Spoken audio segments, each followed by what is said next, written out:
eu sou o Thiago, essa é minha esposa Jéssica, maravilhosa. Esse deve ser o quarto vídeo? Quarto. Hoje nós vamos falar sobre a Aicardi, é uma síndrome rara, e como foi o diagnóstico de Aicardi e o que é a síndrome. E também falar como a gente passou por esse momento de receber o diagnóstico e saber que ela teria naquele dia, né, a partir daquele momento a gente já sabia que ela teria essa síndrome rara e como ia ser o nosso dia a dia, né? E o que a gente fez na realidade para aceitar isso e falar, não, vamos junto, a gente vai conseguir como família, indiferente de qualquer situação, a gente vai passar por isso e vai ajudar ela durante a vida dela, e ela vai ter uma qualidade de vida excelente, e enfim. Fui eu que recebi a notícia da síndrome, assim, certo. No dia que ela nasceu, eles tinham falado pra gente, não sei se falou pro Ti antes, né, que ela tinha uma cataratinha no olhinho, que eles tinham percebido que era melhor fazer um teste genético, né, que chama cariótipo, para ver se ela não tinha nenhuma síndrome conhecida ou não, porque cursava junto com a cardiopatia dela. A gente concordou em fazer o exame, mas a gente não esperava nenhum resultado diferente, não, além da cardiopatia. Mas, com o passar do tempo na UTI, eles foram avisando a gente, assim, devagarinho, né, não falaram de uma vez não, que tinha algumas coisas que levavam a crer que ela poderia ter um tipo de síndrome que não era uma síndrome conhecida, assim, não era uma síndrome fácil de diagnosticar, como é a síndrome de Down, como é Edwards, e foram deixando a gente com essas mensagens, assim. Até que um dia, quando eu estava na UTI, né, eu expliquei no outro vídeo que a gente não podia ficar trocando de acompanhante, então era eu que estava lá na maior parte do tempo. Eles chamaram a equipe de neurologia e elas foram conversar comigo e falaram para mim naquele momento que, pelos exames da neném, ela tinha uma síndrome rara que chamava de Aicardi, que era uma síndrome que causava cegueira, né? Eles achavam que ela não enxergava, que causava cegueira, e tinha mais algumas outras coisas que indicavam que ela tinha essa síndrome, como o corpo caloso do cérebro ela não tinha o corpo caloso do cérebro, e que provavelmente ela teria convulsões, né, conforme ela ia crescendo por conta dessa falta do corpo caloso. E aí foi um choque imenso para mim receber esse diagnóstico, porque eu não sabia como ia ser a vida dela. Eles me falaram naquele momento que era uma síndrome rara, que era muito grave, e associada à cardiopatia dela, que já era uma cardiopatia grave, era muito incomum de acontecer. E no final das contas, essa foi o momento que a gente pôde conversar com o neurologista, que eu pude conversar com o neurologista, e a gente ficou de marcar uma tomografia, de marcar os exames futuros para ela fazer, para a gente saber como ia ser a vidinha dela, e a gente tinha deixado tudo agendado, esses exames. Mas, quando ela me falou isso, eu precisei de 1 minuto dentro do hospital. Eu saí, fui pro andar de cima, que tinha um banheiro lá das lamentações, que a gente podia ficar mais à vontade, e não sabia como reagir, eu não sabia o que esperar, e foi um momento que eu fiquei muito desesperada. Eu liguei pro Ti, pedi para ele ir lá me buscar no hospital, ainda não tinha acabado o horário da visita, mas eu não conseguia mais ficar lá sem conversar sobre isso.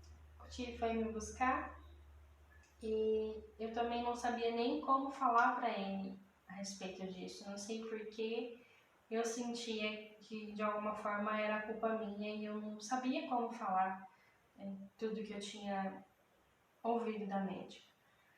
E somado a isso, eu também pesquisei um pouco sobre o que era síndrome de Aicardi e vi que o prognóstico que eu encontrei na internet era um prognóstico reservado, eu vi que as crianças com aquela síndrome não tinham uma sobrevida muito grande, e isso era muito mais do que eu podia suportar naquele momento, né? De receber essa notícia e depois pesquisar um pouco sobre ela foi muito difícil para mim naquele momento. Então a gente foi lá me buscar no hospital e a gente conversou sobre isso, e foi um momento assim na nossa vida como família, como casal, que é inesquecível. Foi um momento que a gente entendeu que a nossa filha demandaria cuidados especiais e que a gente ia adaptar a nossa vida a ela. A gente ia fazer tudo que fosse possível para que ela tivesse uma boa qualidade de vida e que ninguém mais importava além dela, além desse momento que a gente precisava passar com ela. Esse momento, ele de fato é inesquecível, né? Até mesmo pelo fato que nesse mesmo dia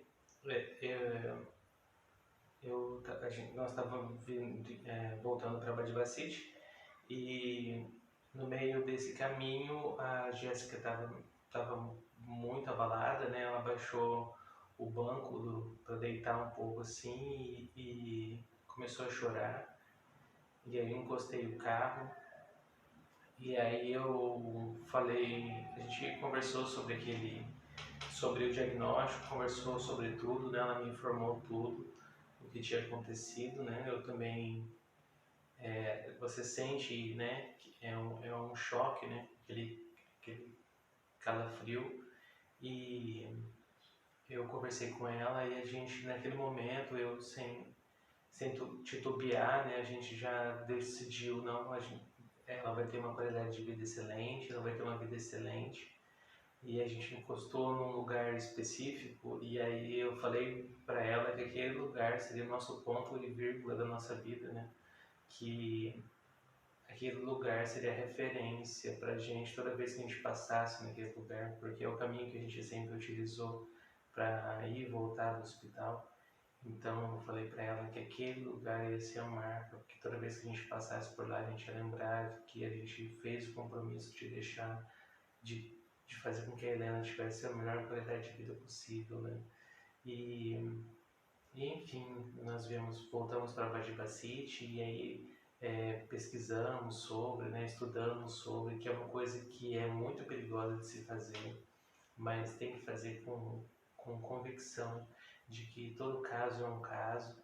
E eu também vi muita coisa sobre a síndrome, aliás, que não tem muita coisa sobre a síndrome, né? Então eu vi o que tinha.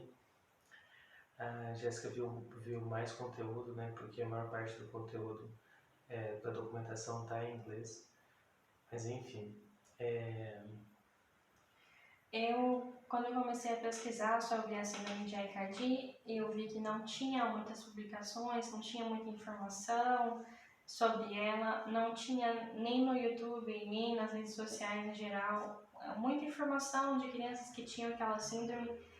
Eu encontrei um grupo no Facebook internacional de mães que têm crianças com síndrome de Aicardi, e foi de lá que eu tirei a maior parte do meu conhecimento sobre a síndrome. Eu vi que o prognóstico das meninas é uma síndrome que acomete mais as meninas, né? No grupo tem um menino que tem essa síndrome, mas ele é o único. É uma síndrome relacionada mesmo ao cromossomo X. E o prognóstico delas é bem diferente. Assim, tem crianças que conseguem falar, andar, e tem crianças que não conseguem, tem crianças que levam uma vida praticamente normal, tem outras crianças que não. Tem crianças que não conseguem chegar à segunda etapa da infância, né? Elas falecem antes dos 10 anos, mas tem mulheres já de mais de 30 anos no grupo. E eu busquei ali as informações iniciais sobre a síndrome, sobre o que a gente podia fazer. Eu percebi que há uma lacuna muito grande entre os tratamentos que são oferecidos para a gente aqui no Brasil e tratamentos que são oferecidos para as crianças em outros países, especialmente na Europa. conversei bastante sobre isso com o Ti, busquei artigos científicos que falassem sobre o prognóstico da síndrome, sobre formas de melhorar as convulsões, que é a epilepsia, né, que é o problema maior da síndrome, é esse, além dos problemas respiratórios, né. Isso foi uma coisa que os médicos da UTI tinham falado pra gente já, sobre uma outra ótica. Eles tinham falado pra gente que eles fizeram exames para saber se ela tinha alguma malformação no pulmãozinho, né? E a olho nu, não, ela não tinha nenhuma malformação no pulmão, mas a gente sabe que essa síndrome ela causava aquelas micro malformações nos branquíolos e talvez fosse esse o motivo pelo qual ela tinha tanta dificuldade em sair do respirador, né, amor? Que a circulaçãozinha dela estava aprendendo como fazia o caminho de novo, tinha ainda a síndrome de Aicardi. A gente não, no fim das contas, a gente não pode investigar mais sobre a síndrome. Eu nem sei se há um laudo, se existe um laudo falando sobre isso, né, amor? Acho que não deu tempo da gente fazer, né? Quando eles foram muito rápidos em diagnosticar a síndrome dela. Foi muito bom que a gente tenha tido acesso a esse diagnóstico, que a gente tinha tido acesso a esses profissionais que cuidaram da Helena, que eram realmente profissionais muito bons, muito capacitados. E eu conheci no grupo crianças que demoraram anos para receber o diagnóstico. E fiquei feliz que ela recebeu o dela cedo e a gente pôde se adiantar. Da mesma forma que a gente fez quando a gente soube da cardiopatia, a gente estava buscando se adiantar. E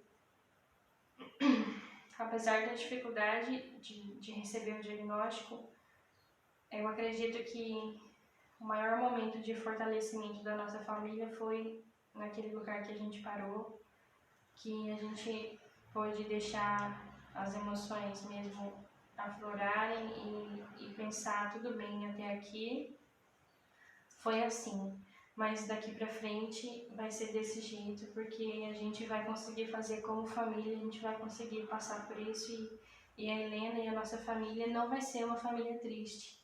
A gente conversou muito sobre isso aquele dia no carro, a gente falou que a gente não ia ser uma família triste e a gente não ia deixar isso prejudicar a nossa família. A pessoa que tá doida pra aparecer aqui. Tá bom, aí, pessoal. Depois tocar música. Fala pro pessoal deixar o like. Deixa o like e se inscreva no canal. Agora fica quietinho, tá bom?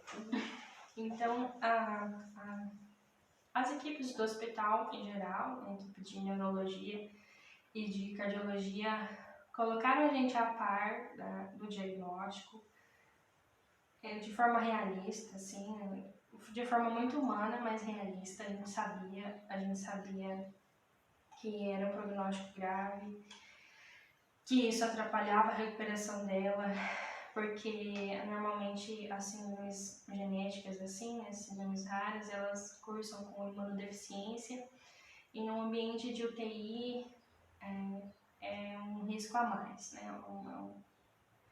É um fator negativo a mais. Bom, então o momento foi esse. Nós recebemos a notícia do diagnóstico, engolimos a notícia do diagnóstico, nós não ficamos postergando, né? É lógico. A Jéssica recebeu essa notícia, ela ficou muito abalada, depois ela me passou essa notícia, eu fiquei muito abalado, mas foi esse momento, a gente não deixou isso pendurar um dia. Então, esse momento nós aceitamos a notícia, a Jéssica me falou tudo que tinha que me falar enquanto ela estava desabando ali, se desmontando no carro. Eu encostei o carro, porque não dava mais para dirigir.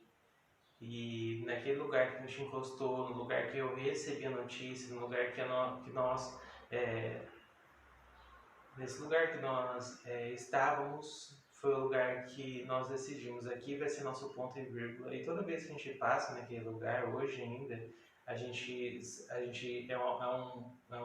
como se fosse um Marco zero da nossa vida. Um portal, como se fosse um portal. Um portal. Então, toda vez que a gente passa naquele momento, naquele lugar, naquele momento, a gente renova tudo isso. A gente renova que nós somos uma família feliz, que indiferente da situação que a gente está passando, a gente vai conseguir sair da situação, a gente vai conseguir dar uma qualidade de vida para nossa filha e enfim. Então foi o que a gente decidiu. A gente não deixou passar mais de um dia. Nós choramos ali naquele lugar. A gente aceitou tudo que tinha que acontecer naquele lugar. E dali para frente a gente saiu motivado a fazer com que a Helena fosse uma criança feliz, indiferente de tudo que acontecesse.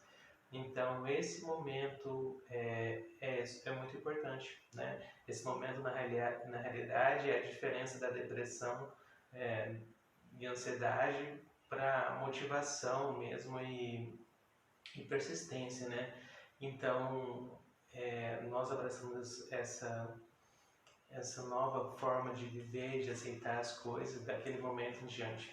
E na realidade todo esse processo, desde o momento que a gente recebeu o primeiro diagnóstico que ela teria uma dificuldadezinha no coração, até a síndrome, até o momento que ela faleceu, todo esse processo ele foi muito doloroso, foi um processo de transformação, mudança do nosso ser, mudança de como nós somos como pessoas. E isso não foi um processo, esse processo, hoje eu e a Jéssica, nós vemos isso como todo esse processo de evolução como uma coisa positiva.